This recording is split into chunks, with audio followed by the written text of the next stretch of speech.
Welcome to For the Sake of Heaviness. I'm Merciful Mike here with my partner. I'm Butch Balich. All right, today we are honored to have the collective trio known as the Gates of Slumber. Carl, Steve, and Chuck, thank you for joining us. We really, really appreciate it. It's good to see all of you. Thank you for having us, man. Well, I'm going to kind of just start things off here. I'd like to bring everybody up to speed on where we're at today. So we're just going to start at the catalyst of how things got going here. And unfortunately, that was the passing of Jason McCash. So at that point, Gates of Slumber shelved for the time being, and the project, the Wretch, comes about. That runs its course, and then we're kind of at a limbo here. So tell me, Carl, bring us up to speed on what takes place at that point.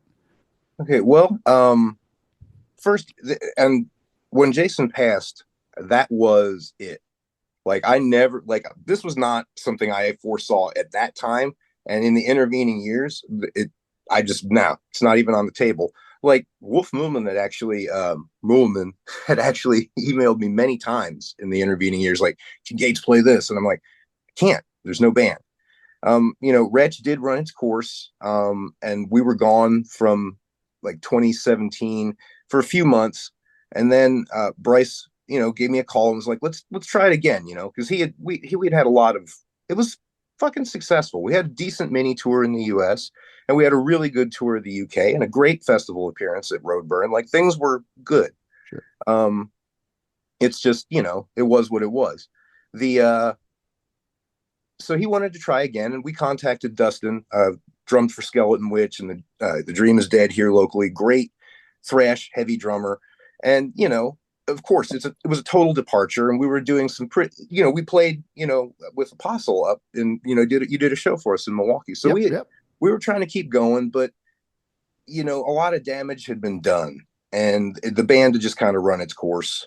And when the pandemic hit, that was it. But the catalyst to Gates getting back together was in 2018. I'd torn my Achilles tendon. I was just flat on my back, done. And it was a good thing, because I was killing myself. I was really, my mom had passed, and I was, looking back on it, I probably should have checked myself in to some place, because I didn't, everybody thinks that, this is the way it's going to go down, or this is what's up. But like Mike Tyson, very relevant, you said famously back in the day, everybody has a plan until you're punched in the face. And the death, the decline and the care and the experience of, my mother's passing didn't do me any good. And it fucked me up. And that continued to spill over until I ripped my Achilles tendon. And that was sort of like God, the universe, the great magnet, whatever you want to call it, putting a thumb on my record and being like, you need to lay down. And it was probably the lowest point, lowest point I've had in my adult life. And Chuck was, he doesn't live too far from me. He was coming by, and we had great conversations about the old days. And it just really was meaningful at a time when I needed it. And, at the end of one visit, I checked my email, and there's Wolf like, hey, Case of Slumber could play. And that was it. I was just like, why not? Why not play with an old friend? Why not fly to Germany and make some fucking money on a show, and drink some fucking beers and enjoy life, God damn it, for 1 minute, I'm swearing in the first 10 minutes. I'm sorry. But that was like, that was it. It was just like being like, okay, stupid. You don't have to always take the ugly, hard road. You can, sometimes the door opens and you can just go through it and enjoy it. Right. And that was, that was the beginning of all this. Awesome. So that brings the three of you together as the reunited Gates of Slumber. And you guys get the offers overseas. Mm-hmm. Things are going great, because that turned into a tour, not just like, one festival stop. Oh, it snowballed. And it was inevitable. I mean, it was originally just supposed to be one show, and the next thing you know, I can't remember how to play that. I can't remember I got this riff. That's a good thing. So things are going great. You're overseas, having a great time. And Butch, you can interject, because you were also over there at the same time. Right. And then the whole world shuts down. Now, if I remember correctly, you guys barely got home. Can you kind of tell us about that whole situation? Yeah, well, I was going to ask real quick before Butch. When did you guys get home? Did you leave right after Hello Well, to Hummingbird? yeah, we were supposed to play a bunch of dates. We were supposed to play about, I don't know. I think I had booked um I don't know, 9 or 10 shows or something like that around the festival, but we had some miscommunication in the band, so we ended up just we went over for that one. We were there a couple days before the fest, and we like got out like I think um the day after the festival was over. Okay, so you got And out then just before they announced anything. yeah, just before it, like I remember us going over there and we're all thinking like we're seeing people up in Canada. Some of us flew through Canada and people already get the masks on and we're Uh-huh. talking about things. And when we got over there, we were following the news. And then when we got home, like that's when the stuff hit the fan. And I remember seeing posts, you guys getting like kind of trapped over there We did. after. We got real close to getting trapped. Where That were was- you guys when it started to bottleneck real bad? Where you were thinking, "Oh, we might We be were stuck in here." Stockholm. We were in Stockholm, Sweden, Stockholm. and we had just had a fucking killer show. And I mean, the whole time, like we knew about COVID and we were running from it. And we in the van, like our little pirate ship, we thought, I mean, for my part, and the banter that I heard in the van, we were all just like, whatever, this is swine flu. Right. You know, Right. this is the 18th end of the world I've been through, Put on your hand sanitizer. It'll be fine. Shut up. Yeah. Yeah. And then, well, not always right. Yeah. But, we played in Stockholm and a good friend of ours lives in Stockholm. So we, hung out in this pizzeria till like way late. And we get back to the hotel and like, everybody's in their rooms and I'm getting my shower and Chuck comes in and it's just like, we got to get to the airport now. And I'm like, the soap suit guy sliding all over. We had to break everything down and Yeah, if you remember, that original announcement was a little ambiguous. They were like, I think Trump had just said something about I'll be shutting down the airports from all international travel, and we're like, oh fuck, they didn't explain until like 6 to 8 hours later that you're gonna have 30 days to get home. Yeah, no clarification. Such a good communicator sometimes. Yeah. So that was just a mass panic. Anybody that was over there that needed to get home just and it was out the us door they and went. a million other Americans, We remember the girls from Amherst University that we ended up almost in a brawl with at the front right. It's just like They tried to jump the line. Yeah, exactly. They did. Hey man, it's dog eat dog, girls. We've been sitting here longer than you. Yeah, this is the wrong crew. But if we Tomash, the driver, we dismissed him and sent him home with the back line. And we finally found out that it was like going to be like we'd all have to sell our kidneys to get home. We really didn't know, if we were going to get stuck there, if we were going to be like stuck there for like 30 days or, or whatever. So we were discussing with that friend of ours who lives in Uppsala, not far from Stockholm. Like he was like, he's like, you guys can come stay at my place, Yeah. At least you had a plan B. Well, Yeah, I think the real problem was that the Mr. Trump didn't understand what he had said. That Americans could still fly home. He was just saying no one's going to be able to fly into America, I think. So without stating that clearly, everyone from America was at the airport at 3 a.m, freaking out, just sitting there waiting. Buying bread and milk. We were there first. Toilet paper. And everyone's calling and they're freaking out. And it was just like a total pandemonium. And then our airline didn't have, offices there. So we were going through a sister airline. And they're like, well, because we're a sister airline and your flight's not till Saturday, we can't help you. You're fucked. And we're like, sorry. So then we were like, broken, Steve. It's just all right. Just use the dolphin sound. We'll edit. We'll get that in the edit. Oh, we're leaving it all in. you guys are beeped. And I was like, okay, well, we have to go finish the last show, and our driver, we can't get a hold of him. So I called poor guy, man. That poor dude. We ran him ragged. He was a fucking trooper. Tomash is a trooper. We forced him to drive from the hotel to the airport, which is like 45, 50 minutes. Then he drove back and he crashed, but he forgot to mute his ringer. So I was able to finally get him on the 4th time I called him. And so he woke back up and came back to the airport to get us. And then when we got back to the hotel, they're like, it was like 10 o'clock. We checkout was 11. Can we sleep for a couple hours?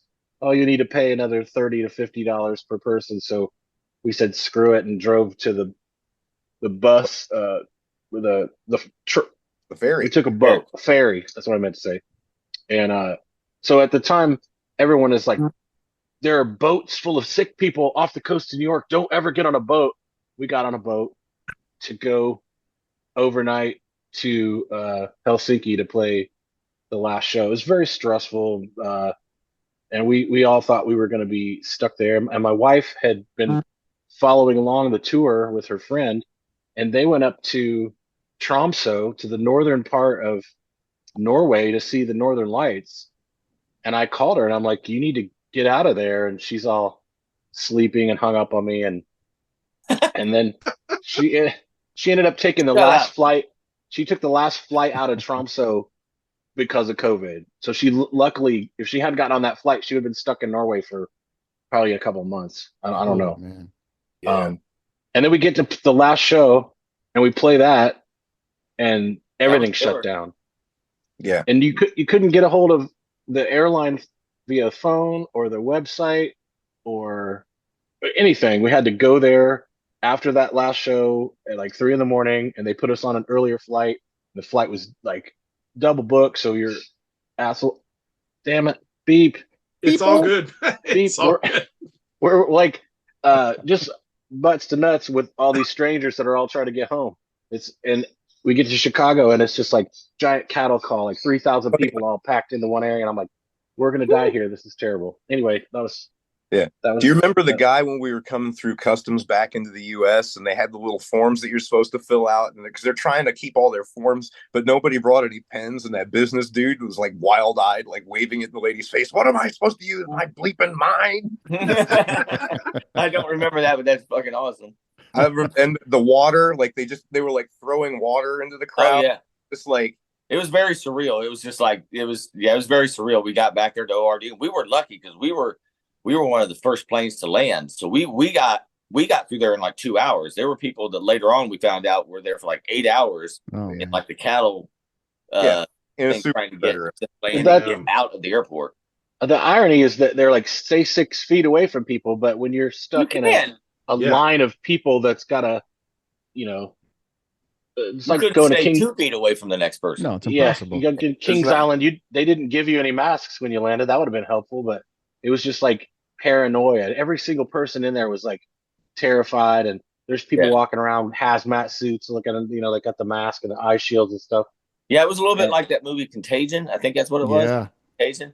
Or was that's it exactly what I compared it both. to. There were several. Yeah. Where you saw the CDC people had their shit on, and they're this makes me feel real good that I'm talking to the guy who dissected ET. Yeah, right. Yeah. But my favorite part. That's our COVID story. We survived it when we got home, and my favorite part though was I cracked my tooth right before the last show at dinner, eating some Chinese food. Oh yeah, and you could move it. I could feel it moving, so it was like a crack that went straight down on one of my molars. And the day after, I called my dentist and I said I have this cracked tooth. And they're like, "Well, we're getting ready to shut down for 2 months, so you need to get in here today." And I said, "Well, I just got back from Europe." And they go, "Okay, never mind." So I had to just live with it for go get some pliers. 5 or 6 weeks. Take a cement pill and harden up. Yeah. Yeah, but it took like a year to finally get it fixed. Oh man. I guess ended up getting it pulled out of there, but good memory. Butch, did you guys run into such chaos like that too, or you said you guys got out a little bit ahead of time? We were already planned to come back. We got out before all that happened. So no bad luck for us. Carl, it's funny, man. I think Europe doesn't want you to leave because didn't you guys get jammed up too when the volcano erupted in Iceland? So we got jammed up going there. That was on the way over. Yeah, that was a classic fucking bleeping joke that we had when Bob and Jason were in the band about Jason versus the volcano, because it's like he was so driven, like he just stayed on the phone. We're in Detroit airport and he was just on his phone, like calling every airline, trying to find some way to get us to Roadburn. Like he just Jason, yeah, he was just like melting down in the Detroit airport because the volcano blew it, and we're just done. No one was going anywhere for like 2 weeks. And like he was trying to get us on a flight to Lisbon and then see if we could get a train. And it's just like, we're not going. Yeah. It's not happening. A volcano blew up. This is going to happen, albeit it's a rarity, and but it's what we call an act of God. It's over. It's over. We're done. Go It's home. over, Johnny. Over. Yeah, we're going to take a miss on this one. It's okay. No one's going to be mad at you because of the volcano, Jason. Poor guy. Jason versus the volcano. That's awesome. Was not happy with that. Not happy at all.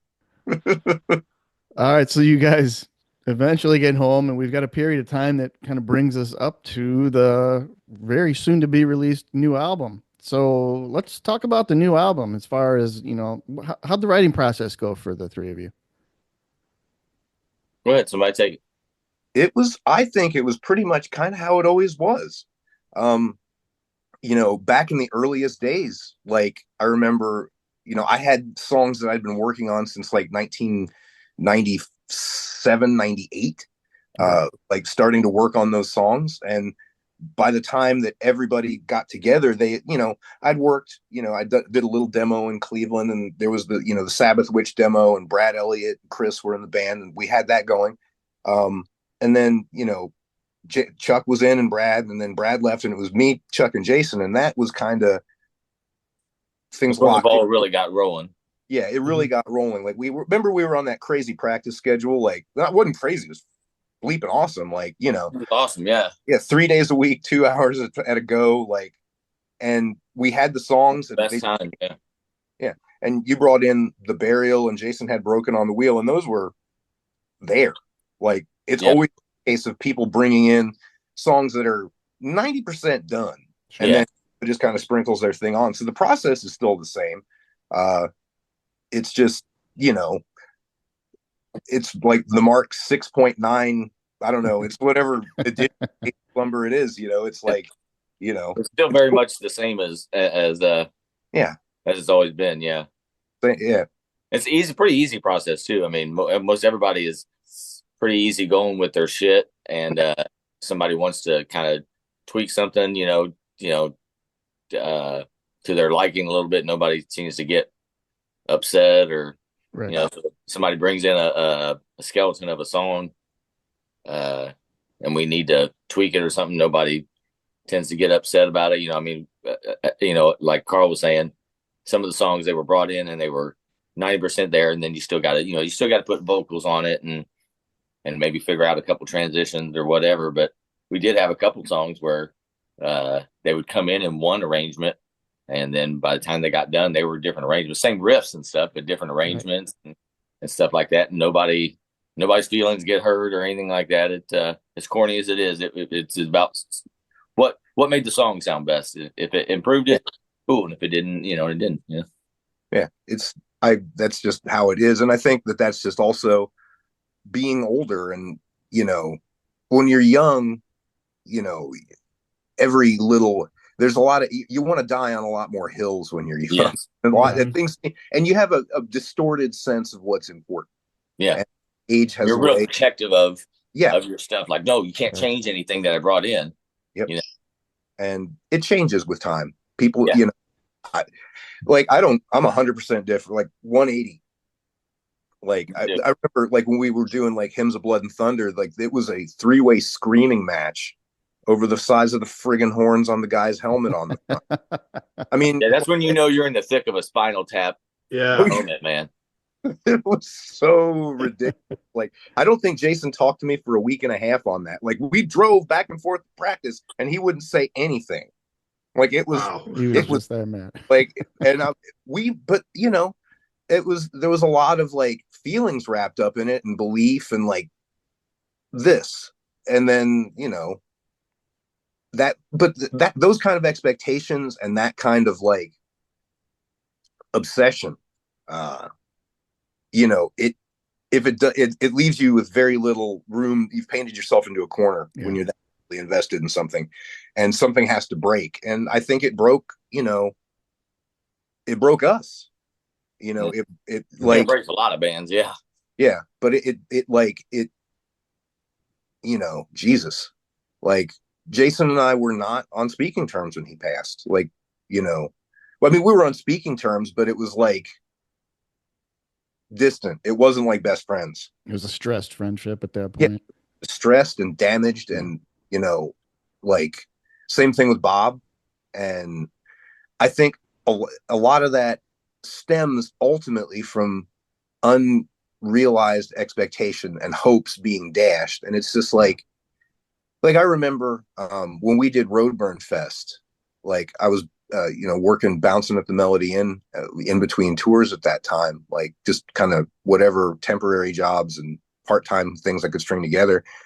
And I texted Jason like a week later, because that was back to checking IDs and trying to do sound when I don't know how to do sound, and throwing people out and cleaning the bathroom. And it's like you're headlining Roadburn, now you're cleaning the toilet at a punk rock bar. Yeah, which is cool.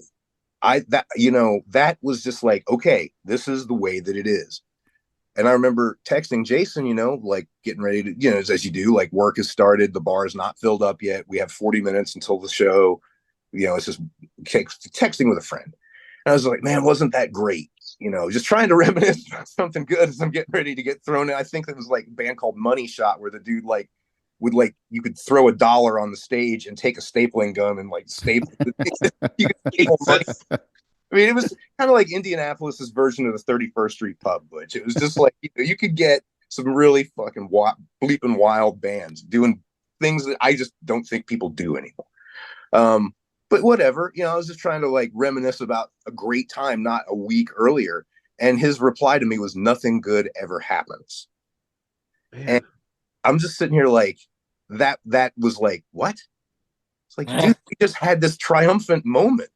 Like, we just had this. It's like, I realized that like it's not going to live forever. Right. Even for Black Sabbath and Led Zeppelin, it doesn't happen forever. Right. Jimmy Page has got the flu. He's been constipated. It's no fun, The expectation of that things are going to be this, it's putting a lot on a band. It's putting a lot on people. And I think that that's one thing that I know I've thrown away. Yeah. Like, I'm happy, and so happy that I get to play with my friends. Yeah, for sure. I think that's just life experience, that you gain as you age. I know that when you do have those pivotal moments where you think, you're right there, it's very hard to kind of take a few steps back from that. And that might take another month or two before you have another big opportunity. And yeah, it's a roller coaster. I can only imagine. Yeah. And you just have to keep it balanced, keep your head together, and sure. Count your blessings, as cheesy or as cliche. Right. Does that? Well, I want to thank you guys for sending us the album early too. My vinyl should be here. I think I have to wait till the 6th for the vinyl, but oh, do you really got to wait that long? Yeah, I don't really know why that is, but I'll deal with it as long as I have it in hand at some point. Yeah, well, the end result is the important thing. Yeah, exactly. Just get it. So Butch and I have been listening to it since Steve sent the files over, and I know we both have been taking notes because first and foremost, bravo guys, knocked it out of the park. Killer record, man. Well, thanks, dudes. Appreciate that very much. It's incredible. It definitely stands up to, everything Gates has done. I think it's a great record. I find like, I don't know if it sounds like the way you guys write, you just take it as it comes. The album seems like you really leaned into the doom this time. I don't know, was that like a purposeful thing or just the way that it happened? It was, like, when we did The Awakening and that stuff, the original, like the three of us, me, Chuck, and Jason, that was what we were doing, is doom. Yeah. And then like Jason and I kind of had like this desire to change and try to bring that true metal stuff in. Mm-hmm. And I think that kind of turned Chuck off. And we started to do that stuff. And I felt like it kind of had run its course by the end of Conqueror, but Jason was all in on that. Like, that was what he wanted to do. And I was just like, I kind of want to get back. Like, we had our little thing and I'm not enjoying it as much. I want to go back to what we were doing. And we finally got to do that with the album, The Wretch. And then, everything went the way it went. But, me and Chuck together, that's what we're going to do. That's like the root of our. That's what comes naturally is what you hear on the record is what comes naturally to both of us. Yeah. Just put us in a room and that's what we're going to do. Like we can try to do other things, but what we're going to settle on and be most happy with, I think, is what is the sound that you hear, which I feel if it's leaning into the doom, then it's doom, and that's 100%. By purpose. Like we're trying to emphasize like our strengths as players and who we are and try to play to each other and with each other, Yeah, I'm definitely about that. I'm over trying to, I want to be a drummer who can fly on the double, and who can play these crazy paradiddles everywhere, and I want to be, Stuart Copeland meets, I don't know, whatever, some blast drummer, but I'm just not, and that's okay. You know what I mean? I'm just because it's not fun to try to be that and come up short. It's a lot funner to play what I'm comfortable with and lean into what I'm good at. You know what I mean? And stop trying to be this other thing that, we all tell ourselves, you can be anything you want and all that kind of thing. And there's truth to that, but there's also truth to know your limitations and know what you're good at and what you're not good at. Right. And be you as a person, be you as a musician. I think that, that's the most important thing. Like, I think we all clearly wear our influences on our sleeves. I don't pretend that I'm doing anything new or unique. I'm not saying anything new with the guitar, but I think I have my own drawl, my own, turn of phrase occasionally as a player. But just being yourself and trying to, satisfy everything that you want to do as a player. I whatever. I try to push myself, but I'm not going to make a song suffer to, I know if I try it one more time, I can hit the note. No, right. It's right. Then the fucking 9 out of 10 times when I go to play it live, I shit the bed on it. Yeah. Exactly. No, I don't want to do that. I don't want to be that dude. I want to write stuff that 9 times out of 10 I'm nailing it. You know what I mean? And do you remember, Chuck, back in the 90s, like 97 or so, when like you, me, and Terry O'Donnell got together in the shed and we were working on Gate stuff? And I was like, see, the thing here is that you want to be able to be about 3 beers deep and still pull this off. That's absolutely. I remember that literal conversation. Yes, we want to be able to play these songs when you're starting to get a little drunk. Yeah, just when you've loosened up and here we go. We're still want to be able to play songs. You don't need to have a full night's rest, and you've stretched, and you're in tip top shape, and you can play. That's the only way you can play it. No shots with he's got the oxygen mask next to him. Yeah. That's going. I mean, no, I want stuff that I can get off work at 10 o'clock at night, and at 10:30 I'm at the gig and I'm playing the show. Yeah, exactly. That's how prepared I need to be. Exactly. Wash the day off with a couple beers and go have fun. That was the plan.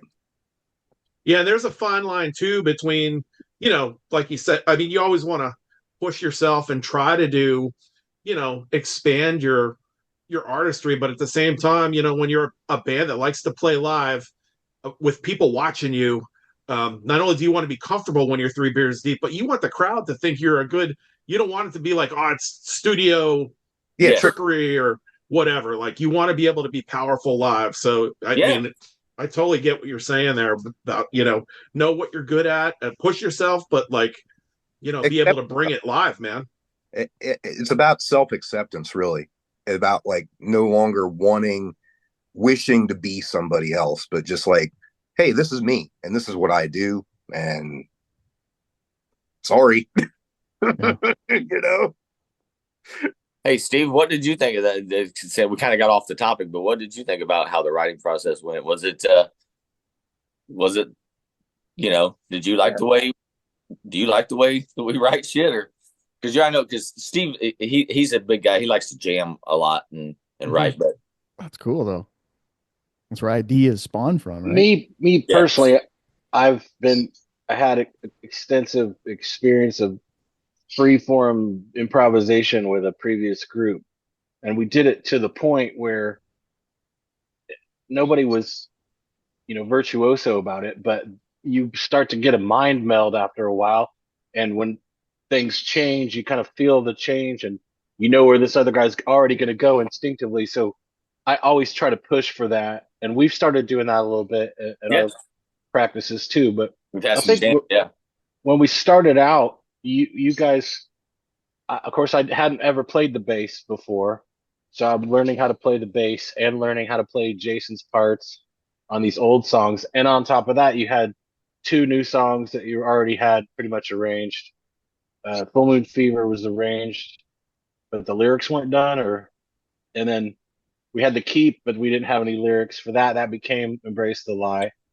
Um, and I don't know. I just kind of filled in where I needed to fill in, and I had some vocal ideas and a little bit of stuff there. So, You did a good job of you didn't Absolutely.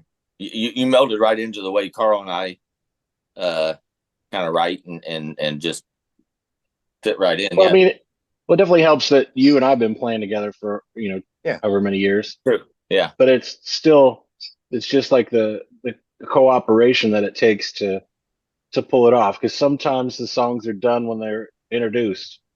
And, when I brought in the fog stuff, it was boom, boom, boom. Okay, guys, what do you want to do with this? And I didn't want to really map it out myself. I wanted to jam on it and see where it went.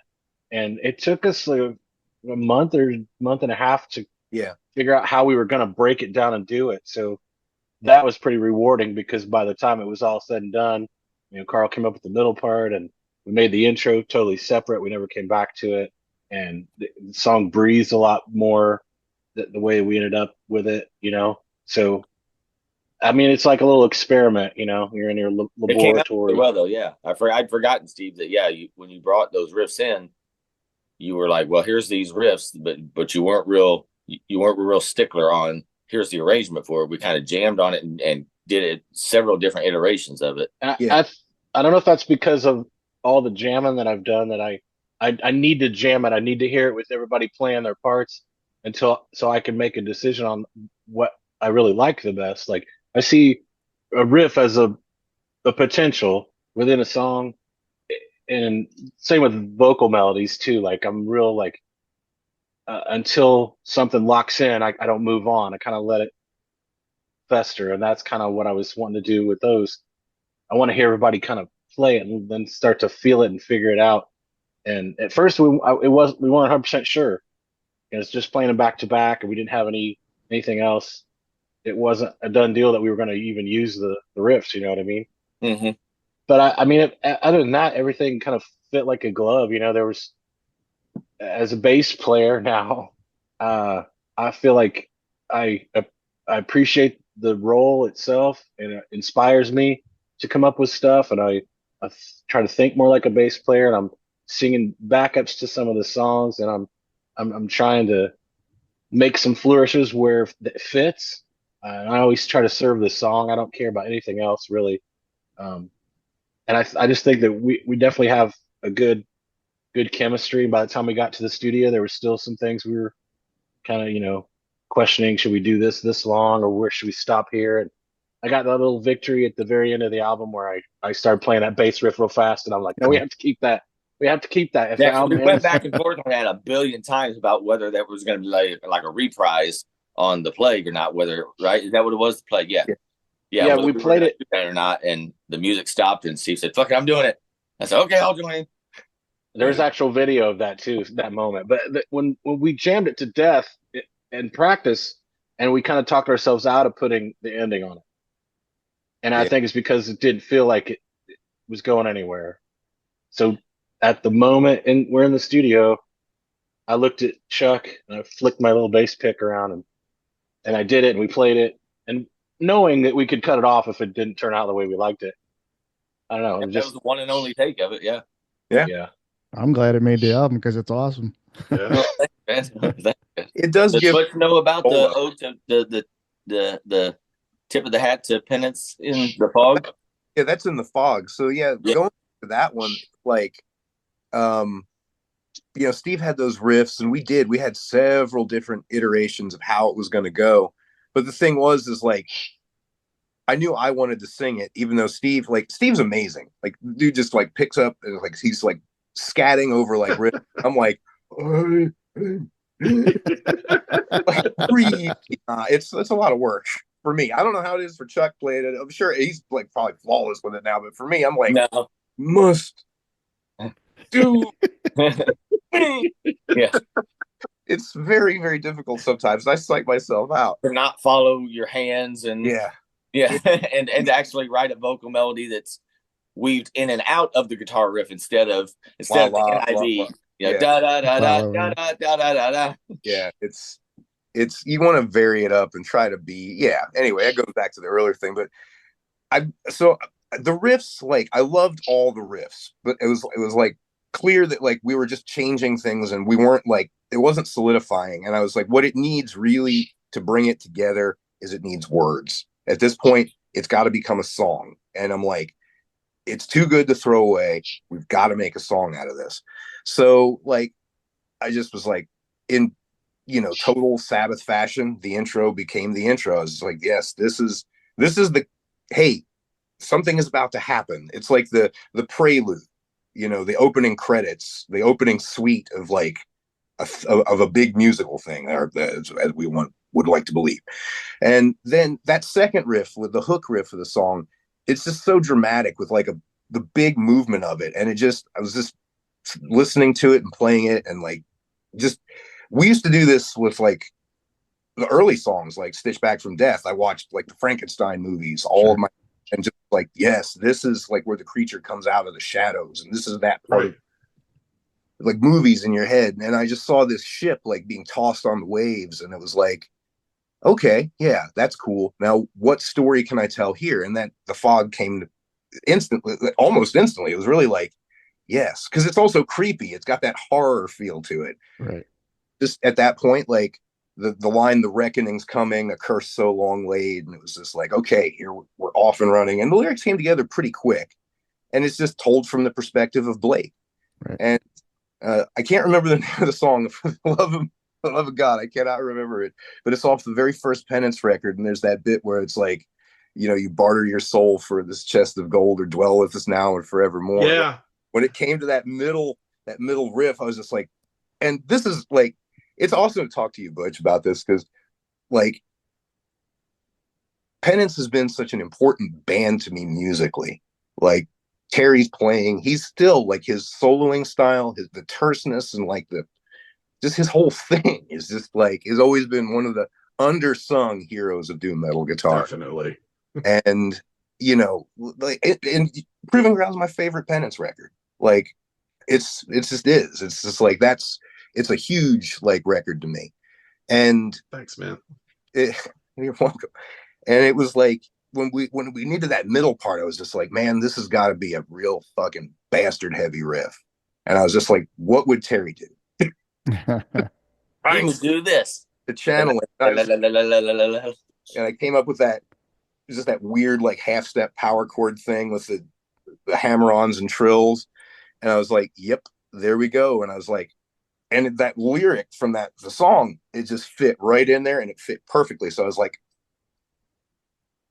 and there it went. And even the solo, I love the way that like at the end of it, with like the delay on the hammer-ons, it gives it like that Yeah. coming back to the rest.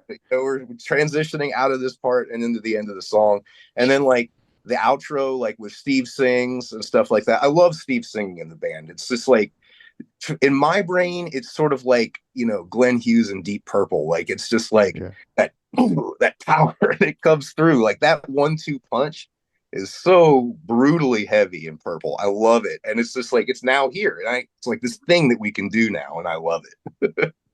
That was a pleasant surprise on today. first listen. All right, I know that Butch is thinking about this too, so I'm just gonna throw it out here, all three of you. Yeah. Can you walk us through Full Moon Fever? Because we've got a couple of questions. Go ahead, Carl. Yeah, well, walking through the.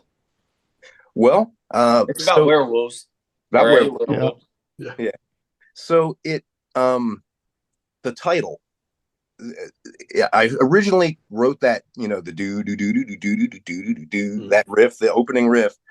I wrote that the same day Tom Petty died, or around about that time.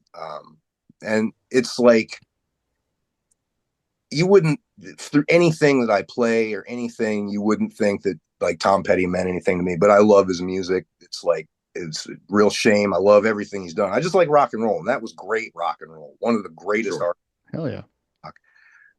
So it's just like, it just kind of stuck with it. And the song, it started to come together more and more and more and more. And the original inception of the Gates of Slumber was supposed to be like, there was, going to be the judge, the jury, and the executioner. And then there was going to be a song about the big universal monsters, but it never, it went the way it went. Mm-hmm. But this was a chance to cycle back, and, we had, Frankenstein with Stitch Back from Death. And now we've got, Full Moon Fever, and we're working our way at our usual breakneck pace, working our way through the universal. And the Awakening is vampires. Yeah, the Awakening, the vampires. Mm-hmm. It's like that. There's that. So that's we're getting there. Sorry, go ahead, Carl. No. Anyway, that's where. So now somebody asks a question or say something, I talk too much. I just was gonna say the first time through the record, I was kind of I was doing a couple things at one time. I was getting my first taste of the record, and I honest to God, like, jumped out of my seat and got scared in that middle part. And I'm like, what? No. I'm like, what is going on here? And it took me like till the next listen when I even said to Mike, I'm like, I said, this song's got to be about a werewolf. And that whole thing, at first I had written down, I'm like, it sounded like a dude like vomiting or something. And then I was like, that's his transformation into the werewolf. Like, exactly. Totally, like, seriously, like, made me jump, like, spooked me the first time because it was so, like, just brutal. Yeah, bones breaking and flesh expanding. Yeah, you see the snapping. You can hear the agony stretching. too. Yeah, that was fun. It was like when we did some like rough demoing, like back during the pandemic of the song, and it originally had jokey lyrics, like about werewolves chasing your cars and humping your daughter, all this stuff, kind of trying to be Motorhead about it, shit like that. But as we got closer, and I never really sang it because I just never had it. Like, the lyrics were good, but they never really set well with me. It was like it didn't. I was just having issues vocally with it. And as we got closer to the record, I was like, I want to play this straight. I don't want to have any irony. I don't want to make it silly. I don't want to minimize it. It's like, let's be serious. Let's really think about what if. Let's, in this jaded, just bastardized, brutalized, atomized, fucked with population, let's just pretend that werewolves are real for 6 minutes. Let's pretend that's our problem. So it was like, the lyrics were like, and he's a werewolf, and he loves that he's a werewolf. This isn't Lon Chaney, like, no, I can't believe it, kill me, Dad. This is somebody who's like, no, don't tie me to a chair. He's like, I can't wait. I can't wait to rip someone's throat out. Yeah, I can't wait to do what it's, and I don't know, maybe it's like he's been one for so long that he just no longer fucking cares. Like, remember that show from the 90s, The Werewolf? It was on like Fox. Like, it was like right after Married with Children. I'm dating myself. I love that show. It was all werewolf. I love it. But yeah, and we were gonna do like samples, like like Cathedral did on like on Witchfinder General, right? And we were gonna do that, but we just never picked samples. Like, we never really got our shit together on it. Never got around to picking up any samples from movies. Yeah. So it was fun to go in and like kind of transform into a werewolf. That's like when it came, just like, go transform into a werewolf now. Yeah. The day that you guys did the transformation, I was like an hour or two late to the studio and that's right. missed the whole thing. But the day before that, we had spent an hour listening to wolf howling sounds that we were thinking about putting on there. And so it was like variation of woo, woo, like, and everybody's like, I don't know if that's gonna, I don't know about that one. And and then by the time I showed up, it was all done, and I'm like, what? Holy shit, that's totally different. There's no wolf in there. So yeah, it's a pretty cinematic piece of audio. But I guess the con side is that it sounds like somebody that's constipated too. There is that. It's just like, well, they're both things that would hurt. they are. Yeah. Yeah. Transform would hurt, and to be very severely constipated. Maybe We've that all been there. Well. werewolf's so upset is he's bound up, and it's just like that. Maybe he's both. He's transforming, and he's had a diet, heavy on things that are, cheese. Protein, too many proteins. Not enough roughage. Right. Yeah. It would just a silver glass of Metamucil, and he'd be fine. Yeah. He wouldn't need to transform. Yeah, wouldn't need to transform. It'd be like, I feel much better. It'd be like Teen Wolf. Right. I could say definitely that I'm glad we didn't go with the tongue-in-cheek lyrics, because Yeah, that would have really set the song apart on the album. And it's already different from the rest of the songs. It has somehow less menace than everything else. One of the guys I interviewed with was like, where does all that menace come from? Your music's so menacing. And I'm like, yeah, we're very nice people though in real life. I don't know. but that song, and then Chuck put a tambourine on there, and that's a very happy sound. And it's kind of a head bopper, but it doesn't but really. that breakdown riff kind of makes up for it. Like, I think that's one of the most menacing caveman riffs I've ever come up with. It's just like, take the frontal lobe, throw it on the floor, and just play these bar chords. Yeah, play this bar chord, and then you do the it's just all in line. It's like, again, could you play that riff 3 beers in? Yes, it worked. And that's the test. Anybody could like. That's like the best riffs are the ones that like a teenage kid who really loves heavy metal picks the guitar up and just rips right out. The first time he ever touches it. Those are the purest things. And that's what I was really aiming for with that riff. Is just something so day one that you can't mess with it. It's like I got my Sabbath tab book and I've read it. Oh, I've gotten through at least half of this. I'm just going to try to write my own riff, which is the story of my life. Well, I think you achieve what you set out to do, because the riffs are heavier than shit all the way through. Again, kind of reiterating what Butch said earlier and what him and I said earlier this week. You guys really did lean on the doom heavy side of things on this one, and it really, really shows through, without a doubt. Yeah, where did you guys record? Man, Mike and I were just talking the other day about, like, not only are the songs good on the record, but the production is freaking phenomenal. Oh. It's amazing. It sounds sterling, man. Thanks, man. Thanks. That was like the very first thing that struck me within, like, the first 30 seconds of the first song. I was like, man, does this just sound gorgeous, for lack of a better word. Powerful and clear. Yeah. Oh, yeah. And we didn't have to spend a ton of time on it. I mean, we went in and banged them out. Weekends. Yeah. A couple weekends we did it. It was the same crew that had done the Wretch record and the Wretch demo. They'd moved. It was the place called the Music Garage, which was like, I loved that place. It was a great rehearsal studio that, was reasonable, and you could have this, like, when you practice at somebody's house, sometimes in the past, it had been a situation where you could get sidetracked and never get anything done. Working at Bob's place, it's like we could just get lost. Versus if you're paying for it and you're just there and you're like, boom, you're in it. It kind of creates this bubble, and I like that about the Music Garage. I love practicing at your house, Chuck. Don't read it. I love hundreds of bucks a month is also nice. But so they had a studio, just like a small studio there. And, over the years, Gates had practiced there off and on. And I was always like, why don't we just see what goes on behind those doors? It's just like, it worked in Conan, when they were behind those walls. It's like, okay, let's just. So when it was Wretch, I was just like, sure, we'll demo. The demo sounded great. The Wretch album sounded great. And when it came time to do this, I was just like, go back to the same guy. He worked great.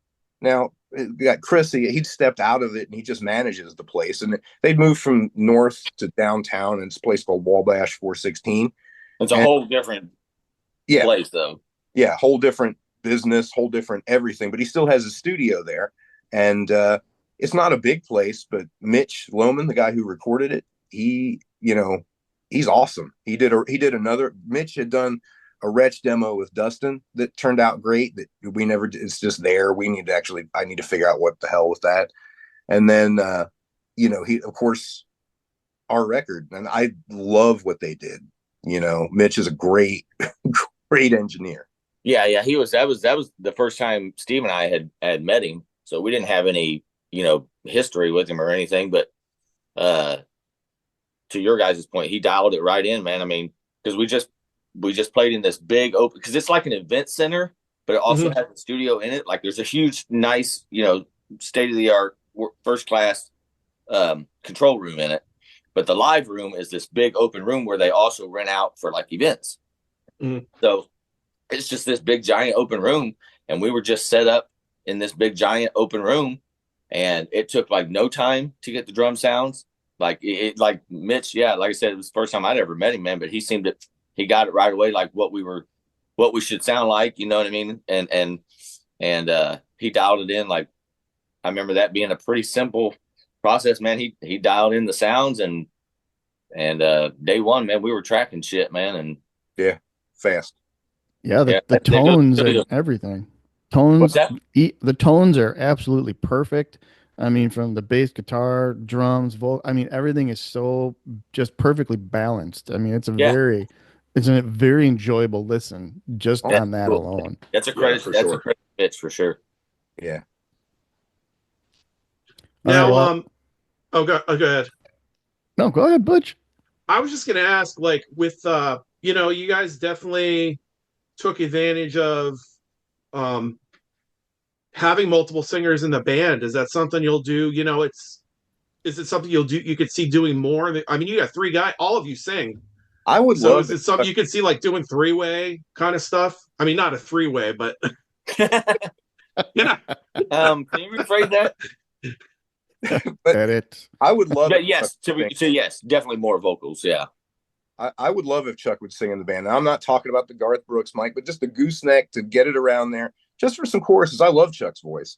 Yeah, we'll see. I'm always a little apprehensive about the thing, the Don Henley or the Peter Criss or the right. Yeah.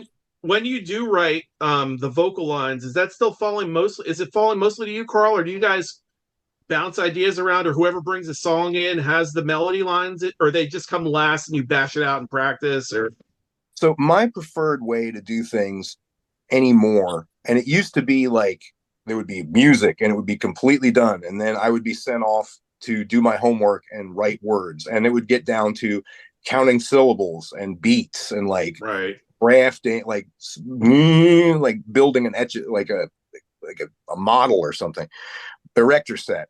But it was like over the years I'd stopped doing that. On the Wretch album, like that was the first time that I had poems, and I'd been writing. I had really started writing more, getting ahead of the game. And the Wretch album was actually the first one where I'd kind of broken away from the Gates of Slumber rule of not singing about personal topics. That was a thing I'd always had in the past, and that was like I'd started getting more personal on that album.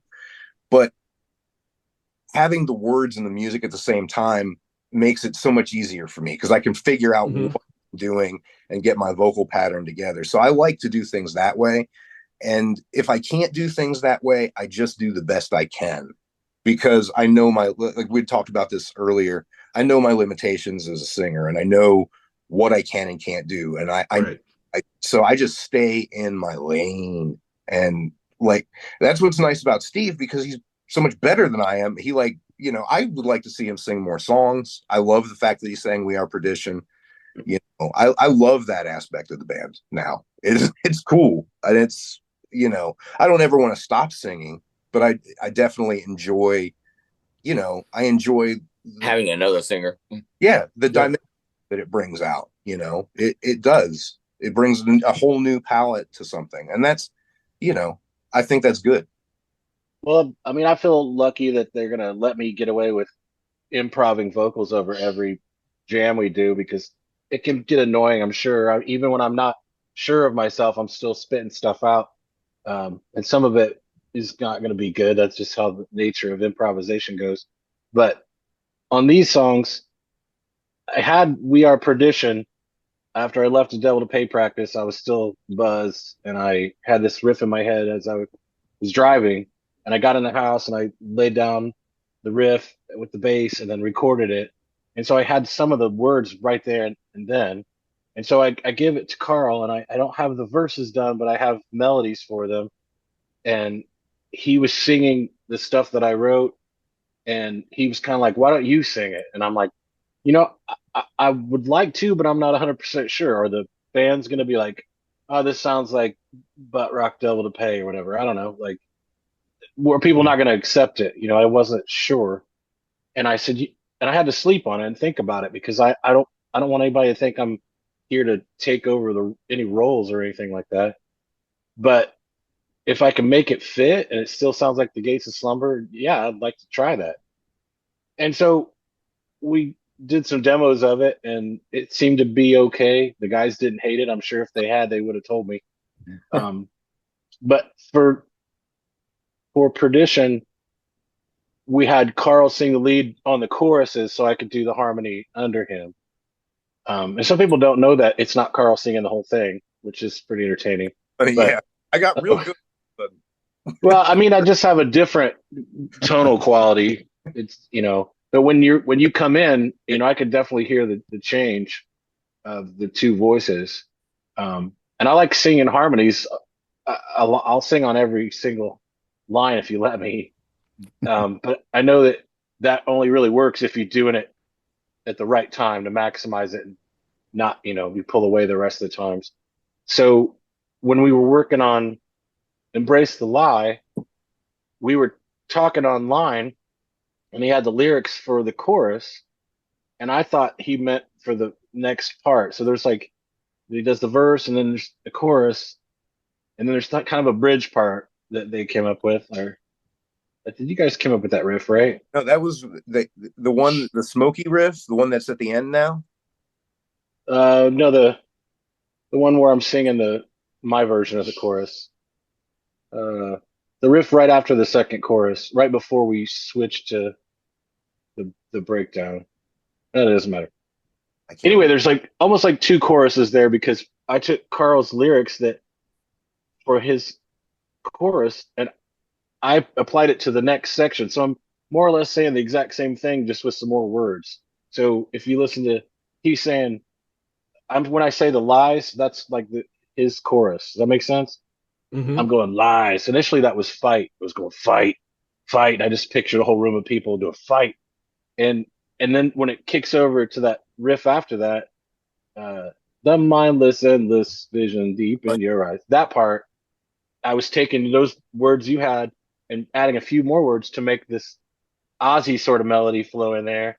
Yeah, and awesome. It just ended up. I just sang it by myself, which was fine, but it was, to me, it's the lack of communication. Like my understanding of what you were really, which section you were talking about, ended up with something a little different, a little more creative. I don't know what I'm saying anymore, but no, I get it. It wasn't planned. Yeah, it wasn't planned. But it worked out great, and I love that it gives me a chance to really vamp on that riff, and settle into, back into the guitar a bit while you're doing that, and like I guess the centerpiece of the song, like the trudge riff, that I just love the way it came out. Like I love the solo on it, which I very seldom say. Most of the time I hate my solos, but I love the way that came out.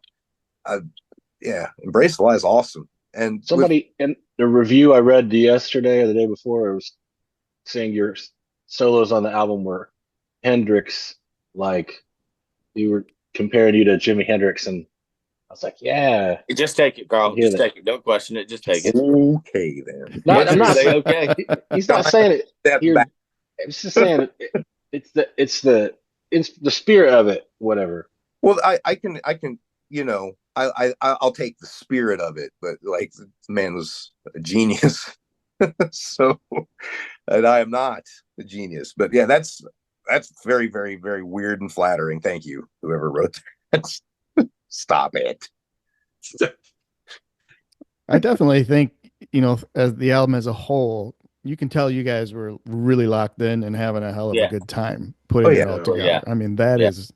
that is really cohesive within the grooves of that. So, Yeah. Most of the songs came together easily, and we had fun making them. And uh, yeah, it was a good experience, man. We've got more songs that Oh we're yeah. doing now, and we got other new ones there, and those are going well. And Yeah. so yeah, It lives actually, up. now that you bring that up, Chuck, is there going to be what are we looking at in terms of live shows? I mean, I know that you guys are ready and raring for, to put more new music together, but do we expect to see any lengthy tours and Weekend Warrior stuff? I mean, I'm gonna let what Carl take this one because this hinges on his situation. sure. I take care of my 81-year-old dad. I've shared this with you, and just in Right. our, it's he's to the point now where I have to pick him up to move him out of bed to get him to his Yeah. wheelchair. It's like every now and again in the morning he'll surprise me and he'll be able to stand up, but and every day it's because of dementia. It's like every day he's like, I can stand up, and it's just like, Dad, Yeah. we're at a point now where I'm 100% for you trying. So let's try, but if just don't be mad if I have to, you have to hug my neck and I got to pick you up and we got to do this. Right. And that's my life now. I mean, it's making rehearsals harder. It's making, it's just where things are right now. And it won't be this way forever, but for, you know, this is one of those things that like, it's hard to say. I would love nothing more than to like know that I could put my dad someplace and have him be someplace where he was safe. Right. The fuck on the news just the other day, there was like, some caregiver, busts in on some 60. This just happened in Indianapolis and, robbed him Yeah. in face, put a pistol on his friends. And it's just like, it's when you've lost, I look at it and it's like my best friend, like Jason, all the people that are gone in my circle, it's like you get real protective of those that are left. Absolutely. So it's like, it's difficult for me to like say, like, I would love lengthy tours. I would love to live in that world, but I don't right now. And one day it'll change and hopefully people still will care. That's all I can say about that is like, I just hope that when things change that, Yeah. we're still able to do it. Yeah. Yeah. Yep. And that's, if any, I'm sorry guys, I wish, but I mean, it's like, he falls and breaks a hip, that's a death sentence. Right. And I'm not going to do that. Right. Yeah, I mean, I Totally think you learn understand. over the years, family is the most important thing. I mean, we don't get a second chance at that. I mean, there's always time for music. Yeah, it's like family is the most important thing, having, it's like Always. when because when you don't have it or when you feel a loss of it and a disconnection, that's agony. That's agony. So, you just got to do what you got to do. And that's what I'm doing right now, doing what I got to do. Yeah, good for you, man. And I truly do think though, like what you just said, hopefully people will care. I think they're going to care no matter what, because what I've read review wise and just the buzz and the word of mouth, and the album's not quite out yet. All of that's been incredibly positive. So I So think they're far, so always good. going to Yeah. be there. And the thing is also, and not to, spill, too much future plans, but it's like, I really feel like on this record, we have hit like a certain like production angle that was kind of lacking in the sparseness of some of the earlier records. Mm-hmm. Like, I mean, of course, Sanford Parker completely did amazing job. I'm not referring to Conqueror and Hymns of Blood and Thunder, but I mean, if you look at like the album The Wretch, it's beautiful sounding. Gomez got an amazing sound on that record, but it was to serve the songs, and those were stark naked songs. That was aiming for like Saint Vitus 5 or V or whatever you're supposed to call it. Like that kind of like just there. But I feel like we kind of did a little bit more production stuff with this, and there's like we're working on a split right now. Don't want to like spill too much about it, but it's one of Jason's last songs that wow. Yeah, really cool. We're experimenting with different tunings, and really, like, for as much as we can't do in one angle of music, I want to make up for it in the other by being, because I've got like, I know that Chuck has sent a song out. Steve's got stuff he's working on. And I've got like probably I've got an album basically that I could, I've got it in my head that I've been working on. A lot of the stuff is like started as like unwanted tracks, which I know it's like funny. How did, I was the main songwriter in Wretch. So why weren't they in Wretch? And then Gates of Slumber, it's like I should have at least some kind of a say in the band, but Sure. it's played. But there was just things that that I liked, but when I introduced it to the other guys, they were just like, yeah, like, and I'm like, okay, so when you get something like that, you can either throw it away, but I just would keep coming back to these things, and I've worked them up, and I want to try to introduce them to the guys, and there's just a lot of music that we've got to put out. And I want to get that done. And that's weird because I used to be like, Jason was the one that wanted to record everything. And I just wanted to play live shows. And now I play live shows and I want to record everything. So. Let me get interrupt real quick. I need to go get my phone charger because I'm getting very low on juice here. Sure. Okay, All right. So you guys continue. Anyway, so we're going to talk about Chuck now. Yeah. Now that he's stepped away. Yeah. So, I don't know. I mean, you guys should be seriously proud. Butch and I have been just throwing accolades at this album pretty much all week about how good it is. So thanks. Excellent job. Before we go too much further, I would like to point out that I didn't notice the similarities in this logo, this cover, and this. Yes. It was originally supposed to be silver for a reason, but when we got that art, I was like, okay, we got to change it to the bone white because I just felt like that art would be lost in shiny silver. And I'm not going to be able to not think of None More Black or whatever. I mean, all the way. Smell the glove. Smell the glove. Smell the glove. I mean, Chuck and I had talked about that before Jason had joined the band. Like we were like, we want to do that. It's just like, because Saint Vitus did it. They had that embossed cover. Yeah.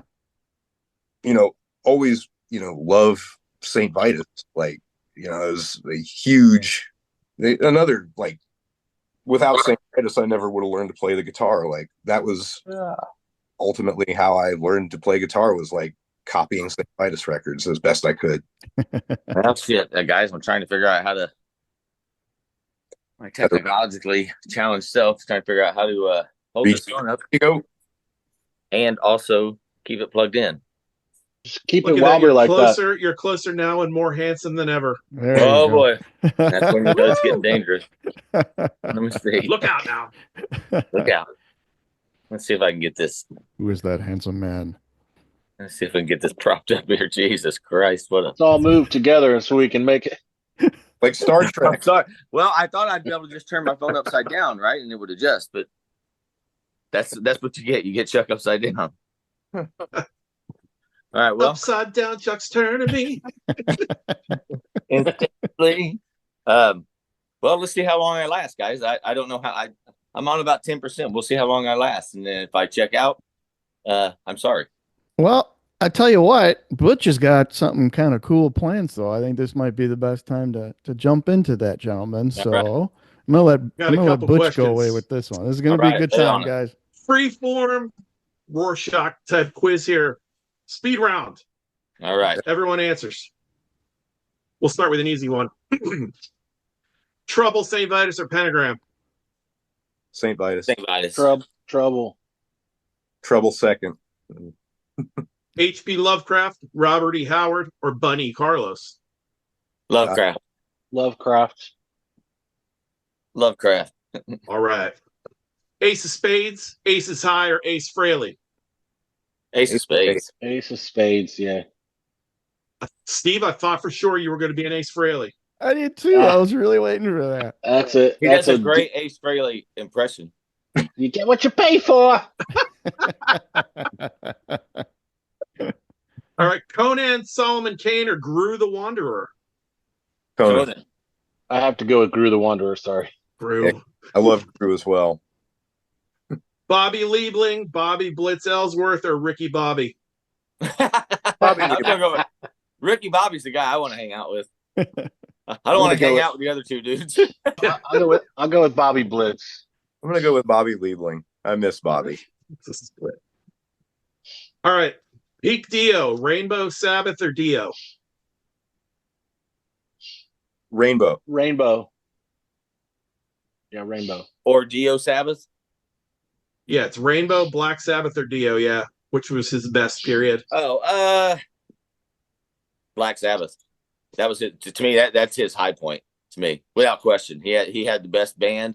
I mean, how can you not? Come on, guys. How can it not be Black Sabbath? It's Black Sabbath with Dio. How can Dio be better than Dio with also Black Sabbath? No, I personally have always felt like Dio hit his like ultimate expression on Stargaze. I feel like that was like him and Cozy and freaking Richie. I think it was just like, I think they all complemented each other. One, on a side note, one player that I always wish, and I remember it was on an instructional video, and when he said it, I was just like, yes, David Chastain should have had a chance to play with Ronnie Dio. I think he would have been a great Dio solo guitar player. I think he would have just done a great job.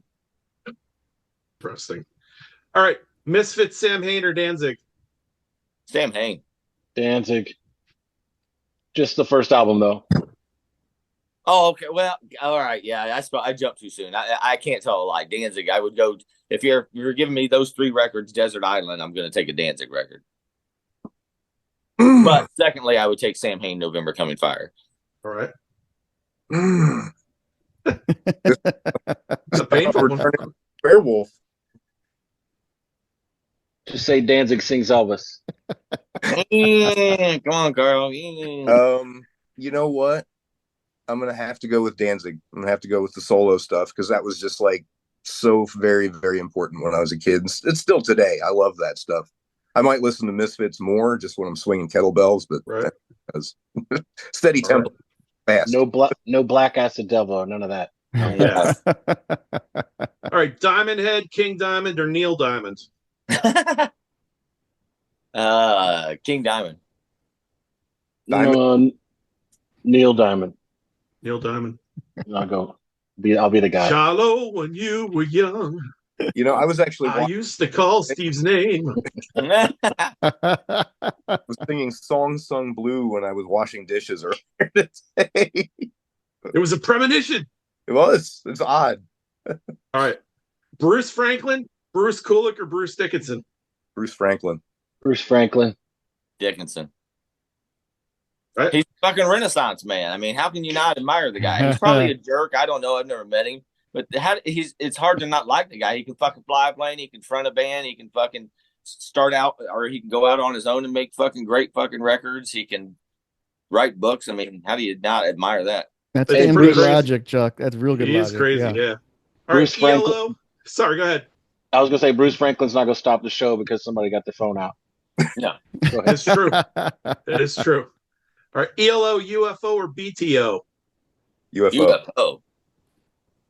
ELO. All right. Godzilla, Gamera, or Ghidra?